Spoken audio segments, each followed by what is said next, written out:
There are so many roofers that keep their costs low by adding in parts and pieces that cost much less. They're really not saving themselves that much, but it's enough to get their prices low. But the problem is let's say you get a high-end roof and then they put parts and pieces that aren't going to last as long. You've got this roof that's supposed to go 30, 40, 50 years, but now you have to start replacing parts in the first 15 to 20 years. Case in point, went to a house this week to go look at a roof at one of our areas, and the roof was a presidential roof. Beautiful. This thing is going to serve her for a long time.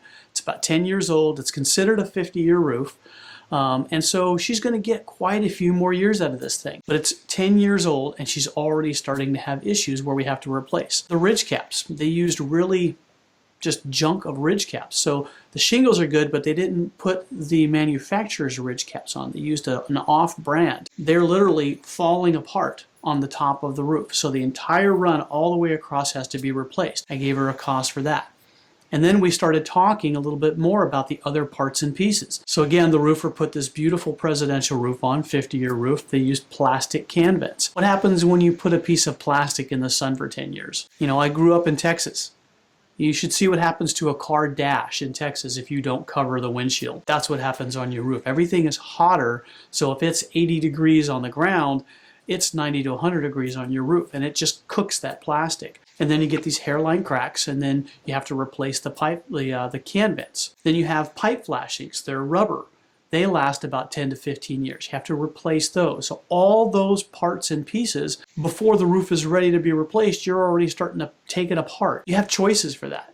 If you really want can vents, put metal vents or go to a ridge vent system. There are pipe flashings that will outlast your roof. Instead of doing a closed cut valley, put metal in there. So rather than going cheap, spend just a little bit more and make sure all the components match, or the components are better than the roof. Metal is amazing. If you can change everything out to metal, it's going to outlast the roof. Then you don't have to start taking things apart before you need to. All we have to do with maintenance at that point, go out, take care of the moss, and move you forward 3 years rather than taking it apart again. You know, if you want to get a nice strong warranty, you would want to make all the parts the same. So, you know, we prefer Malarkey. We love them. We try to match all the parts and pieces with it. Their starter, their shingles, their ridge caps, their paper. That way, if there's ever an issue with the roof, you don't have the manufacturer pointing at each other going, nope, that's your ridge cap. Nope, that's your starter. It's your fault. It's one company. It's all together. And we see that all the time where you'll have the ridge made by this company. Well, they'll use scraps for the starter. They just don't match. They'll use some off-brand cheap 15-pound felt rather than the manufacturer's felt paper. Have them all the same. It's one manufacturer. If there's ever an issue, there's one guy to go to. And they're designed to go together rather than something that lasts 10 years and something that lasts 30 years. I would say the biggest problem that I see with mixing and matching are probably the ridge caps. That's one of the biggest ones where the roof looks great and this lady is feeling that exact pain.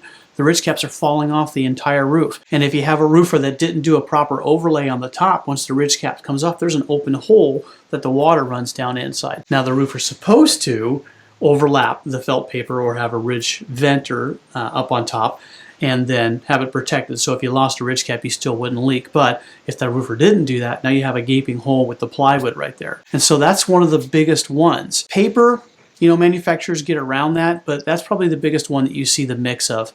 It's the starter and the ridge caps. So when our re-roof guys get out there and we help you with putting on a new roof, we'll put all the components that go with that manufacturer, and you'll see them.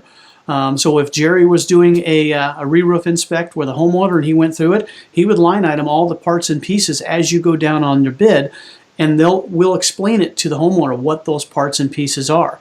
With maintenance, we can get out there, unfortunately after the roofer's already done it, we'll look at it and we'll be able to tell you, well, your roof looks good, but the roofer did this, this, or this with an off brand, and that may be an issue for you later, or it's an issue for you now. So it works with re-roofing or with maintenance. With maintenance, we may have to tell you after the fact, but we'll let you know if you're having that problem.